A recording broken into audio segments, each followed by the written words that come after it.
അങ്ങനെ ദിവസങ്ങൾ കടന്നുപോയി. വെള്ളിയാഴ്ചയായി. ഞാൻ പോയി പല്ലടച്ചു.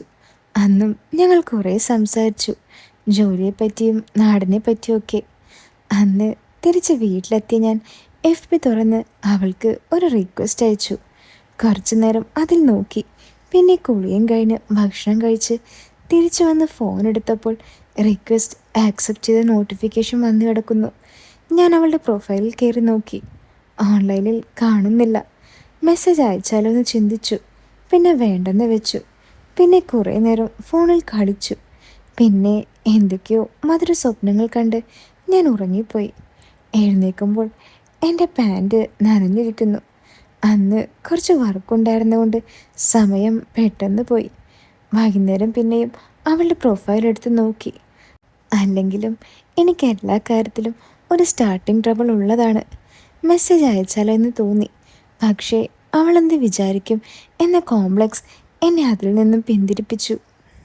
അങ്ങനെ അന്നത്തെയും പോലെ അന്ന് രാത്രിയും ഞാൻ കിടന്നുറങ്ങി. ഡിസംബർ മാസമായതുകൊണ്ട് നല്ല തണുപ്പായിരുന്നു. പിറ്റേന്ന് ഞായറാഴ്ച ആയതുകൊണ്ട് എഴുന്നേൽക്കാൻ ലേറ്റായി. രാവിലെയുള്ള പരിപാടിയൊക്കെ കഴിഞ്ഞ് ഫുഡ് കഴിച്ച് ഫോണെടുത്ത് നെറ്റ് ഓണാക്കി. നോട്ടിഫിക്കേഷൻസ് വരാൻ തുടങ്ങി. FB നോട്ടിഫിക്കേഷൻ നോക്കിയപ്പോൾ നവ്യയുടെ ബർത്ത്ഡേ ആണ്. ഡിസംബർ 2. ഇന്ന് അവളുടെ ജന്മദിനമാണ്. എൻ്റെ ഇഷ്ടമാസമാണ് ഡിസംബർ. തണുപ്പ് കൂടുതലുള്ള മാസമായതുകൊണ്ടാണ് എനിക്ക് ആ കാലാവസ്ഥ വളരെ ഇഷ്ടമാണ്. എന്തായാലും ഒരു മെസ്സേജ് അയക്കാനുള്ള ചാൻസ് കിട്ടി. ഞാൻ അവളുടെ പ്രൊഫൈലിൽ പോസ്റ്റ് ചെയ്യാതെ മെസ്സഞ്ചറിൽ അവൾക്ക് മെസ്സേജ് അയച്ചു. Happy birthday, have a blessed year. Message ഡെലിവറായി. പിന്നെ സീനുമായി. ഉടനെ തന്നെ റിപ്ലൈയും വന്നു. Thank you so much. Birthday ആയിട്ട് എന്താ സ്പെഷ്യൽ? ഞാൻ ചോദിച്ചു. ഒന്നുമില്ലടാ, FBയിൽ വിഷ് ചെയ്തവർക്കൊക്കെ റിപ്ലൈ കൊടുക്കുക, പിന്നെ ഫുഡും കഴിച്ചിരിക്കുക, ഡോക്ടർ പറഞ്ഞു. ആണോ? എന്നാ അമ്മയോട് പായസം വെച്ച് തരാൻ പറ. എന്നിട്ട് ഫ്രണ്ട്സിൻ്റെ കൂടെ ഒന്ന് കറങ്ങിയിട്ടൊക്കെ വാ ഡോക്ടറെ, ഞാൻ പറഞ്ഞു. എടാ, അതിന് ഞാൻ ക്വാർട്ടേഴ്സിലാണടാ. ഞാൻ എല്ലാ ആഴ്ചയും വീട്ടിൽ പോകാറില്ല. പിന്നെ ആകെയുള്ള ക്ലോസ് ഫ്രണ്ടിൻ്റെ കല്യാണം കഴിഞ്ഞ് അവൾ ഖത്തറിൽ സെറ്റിൽഡാണ്. വേറെ ഫ്രണ്ട്സൊന്നും ഇല്ലടാ, ഡോക്ടർ പറഞ്ഞു. ഓ ആണോ? എന്തായാലും ബർത്ത്ഡേ ആയിട്ട് വീട്ടിൽ പോകാനത് മോശമായി പോയല്ലോ. ഇല്ലടാ, ഞാനിപ്പോൾ ബർത്ത്ഡേ ഒന്നും ആഘോഷിക്കാറില്ല, ഡോക്ടർ പറഞ്ഞു. എൻ്റെ ഡോക്ടറെ, നമ്മുടെ ജീവിതത്തിൽ ആഘോഷിക്കാനുള്ള സന്ദർഭങ്ങൾ നന്നായി ആഘോഷിക്കുക തന്നെ വേണം. നമ്മുടെ ജീവിതത്തിലെ ഒരു പ്രധാന ദിവസമല്ലേ നമ്മുടെ ബർത്ത്ഡേ. ചുമ്മാ ഒന്ന് ആഘോഷിക്കണമെന്നേ. ഒറ്റയ്ക്കാണെങ്കിൽ ഒറ്റയ്ക്ക് പുതിയ ഡ്രസ്സ് വാങ്ങുക, കുളിച്ച് അതും ധരിച്ച് അമ്പലത്തിൽ പോവുക, ചെറിയ സദ്യ, പായസം, ഒരു കേക്ക് മുറി, അങ്ങനെ ചെറുതായി ഒന്ന് ആഘോഷിക്കണം. നമ്മുടെ ബർത്ത്ഡേ നമ്മൾ ആഘോഷിച്ചില്ലെങ്കിൽ പിന്നെ ആരാഘോഷിക്കാനാ? മടിച്ചിരിക്കാതെ ഇതൊക്കെ ഒന്ന് ചെയ്യ്. പിന്നെ എനിക്കിങ്ങനെയൊക്കെ പറയാമോയെന്നറിയില്ല. ഡോക്ടറോട് മിണ്ടുമ്പോൾ കുറേ മുമ്പ് പരിചയമുള്ള ഒരാളോട് സംസാരിക്കുന്ന ഫീലാണ്. അതുകൊണ്ട് പറഞ്ഞു പോയതാട്ടോ. ഞാൻ പറഞ്ഞു. എടാ, ഞാനൊരു കാര്യം പറയട്ടെ. എൻ്റെ ഒരു ക്ലോസ് ഫ്രണ്ട് ഉണ്ടായിരുന്നു, അരുൺ. എൻ്റെ ജീവിതത്തിൽ ഏറ്റവും കൂടുതൽ സ്വാധീനം ചെലുത്തിയ ആൾ. അവൻ ഒരു ആക്സിഡൻറ്റിൽ മരിച്ചു. അവൻ്റെ അതേ മുഖച്ഛയാണ് തനിക്ക്. ആദ്യം തന്നെ കണ്ടപ്പോൾ ഞാൻ ശരിക്കും അത്ഭുതപ്പെട്ടു പോയി. മുഖച്ഛായ മാത്രമല്ല, അതേ ശബ്ദവും സംസാരവും മാന്യമായ പെരുമാറ്റവും. എനിക്ക് നിന്നോട് സംസാരിക്കാൻ നല്ല കംഫർട്ടാണ്. നീ പറഞ്ഞതുപോലെ കൂടെ നിൽക്കാൻ ഒരു ഫ്രണ്ടില്ല എന്നതാണ് എൻ്റെ ഇപ്പോഴത്തെ പ്രശ്നം. എന്നെ ആദ്യം കണ്ടപ്പോൾ ഡോക്ടറുടെ കണ്ണ് തിളങ്ങുന്നതിൻ്റെ കാരണം എനിക്കിപ്പോഴാണ് മനസ്സിലായത്. ഞാൻ മനസ്സിലോർത്തു. ഓ, അതൊക്കെ ശരിയാകും ഡോക്ടറെ. എന്തായാലും ഞാൻ ഡോക്ടറുടെ ബർത്ത്ഡേ പ്രമാണിച്ച് ഇന്ന് പായസം വെക്കാൻ പോവാ. പൈനാപ്പിൾ പായസം. ആഹാ, അത് വെറൈറ്റി ആണല്ലോ. താൻ കുക്കിംഗ് ഒക്കെ ചെയ്യുമോ?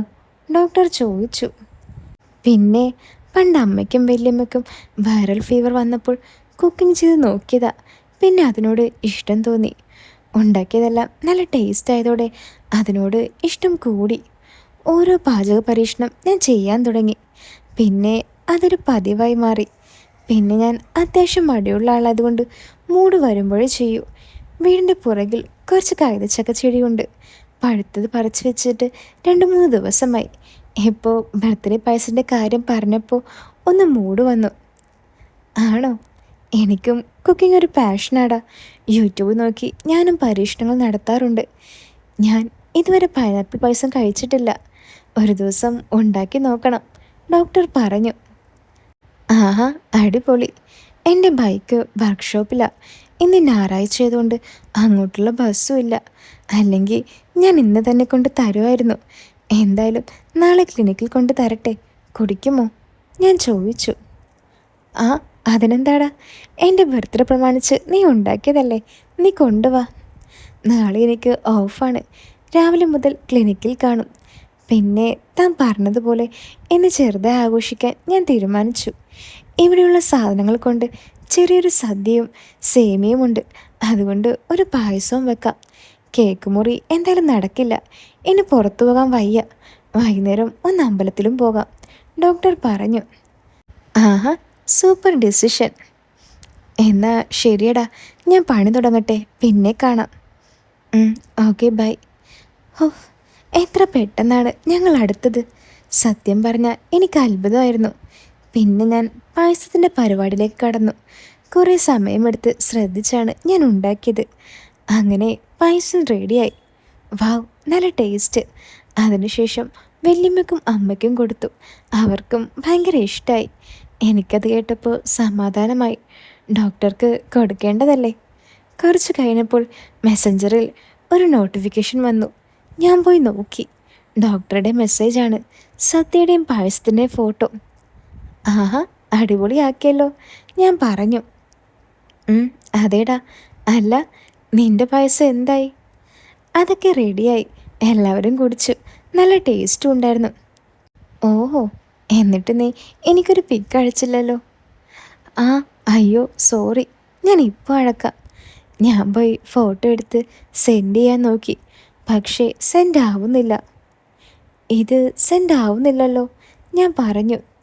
നീ മെസ്സഞ്ചർ അപ്ഡേറ്റ് ചെയ്തിട്ടുണ്ടോ? ഇല്ല ഡോക്ടറെ, എൻ്റെ മെമ്മറി കുറവായതുകൊണ്ട് അപ്ഡേറ്റ് ചെയ്യാറില്ല.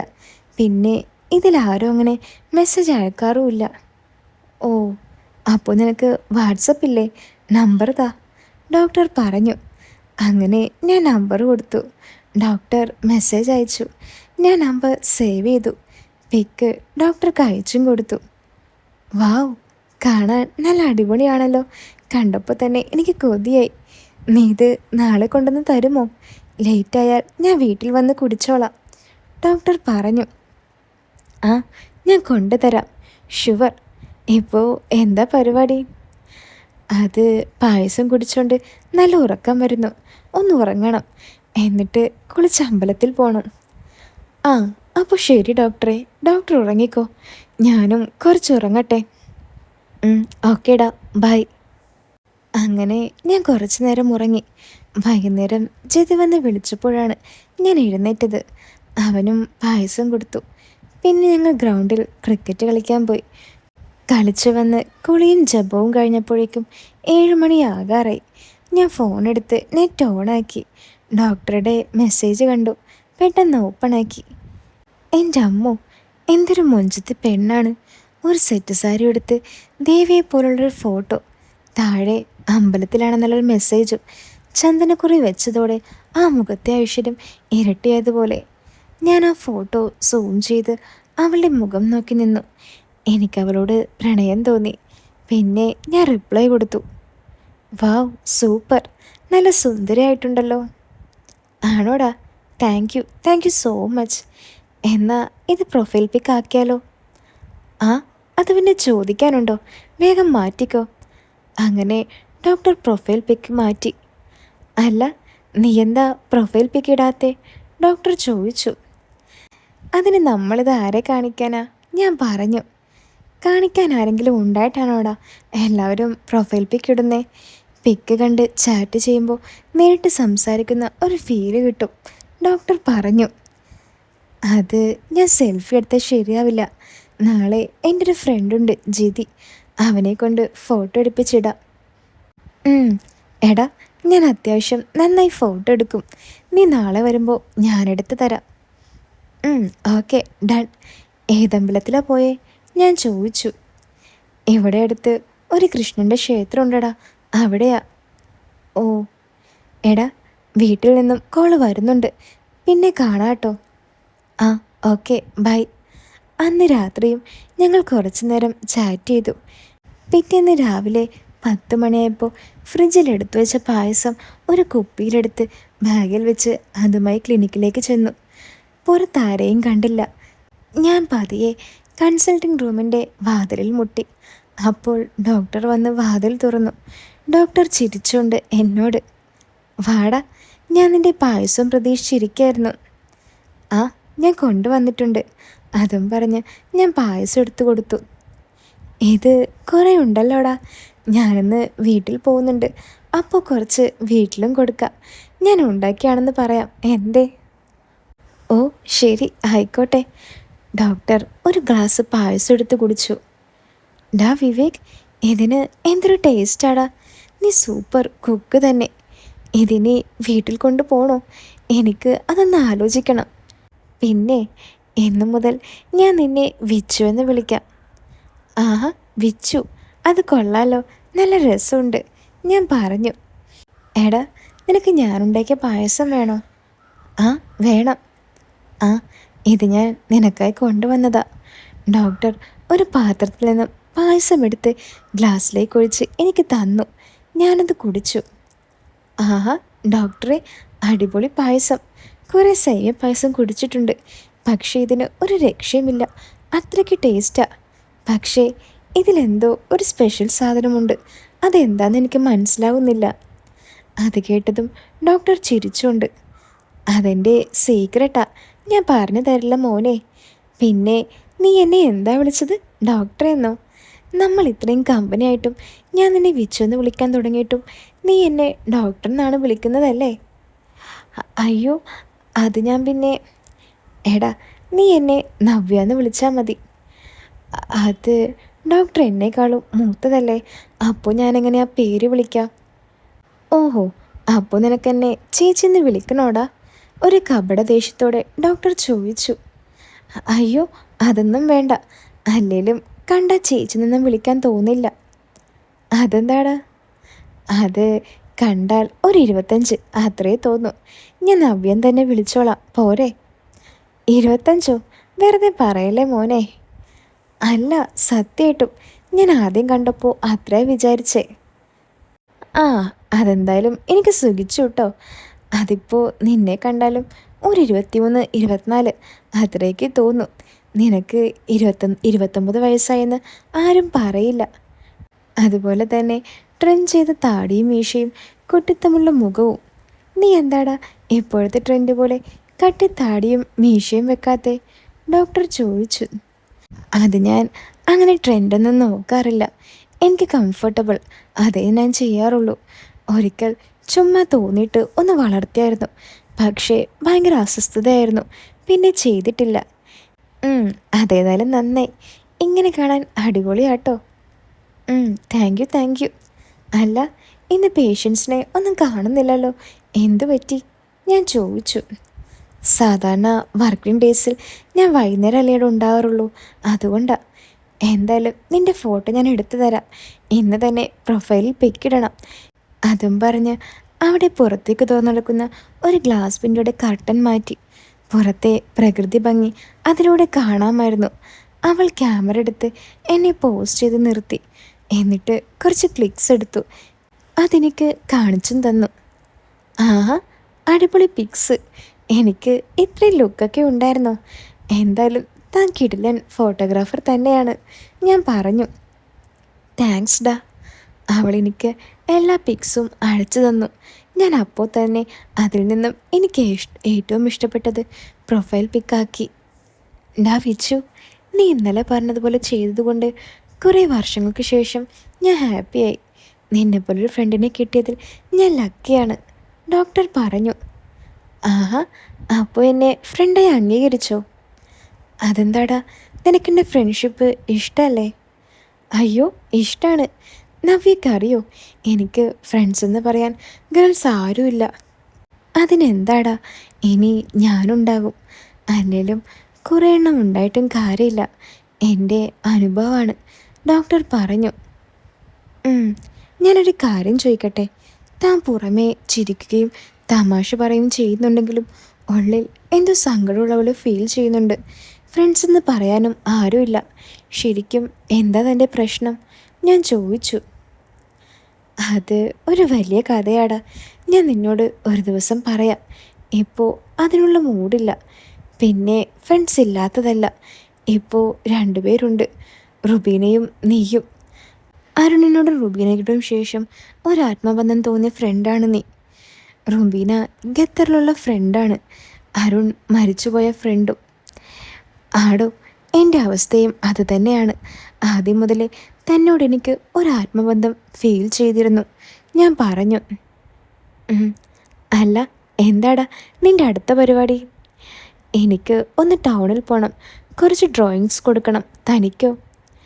ഞാൻ കുറച്ച് സമയം കൂടി നോക്കിയിട്ട് വീട്ടിലേക്ക് പോവാടാ. നാളെയും ലീവാ, വീട്ടിൽ തന്നെ. ഓ, എന്നാ ഞാൻ പോട്ടേടോ. ഓക്കേടാ, ഫ്രീ ആകുമ്പോൾ നീ വിളിക്ക്. അങ്ങനെ അതും പറഞ്ഞ് ഞാൻ ടൗണിലേക്ക് പോയി. വൈകുന്നേരം വീട്ടിലെത്തി. എൻ്റെ മനസ്സിൽ എപ്പോഴും നവ്യയെക്കുറിച്ചുള്ള കാര്യങ്ങളായിരുന്നു.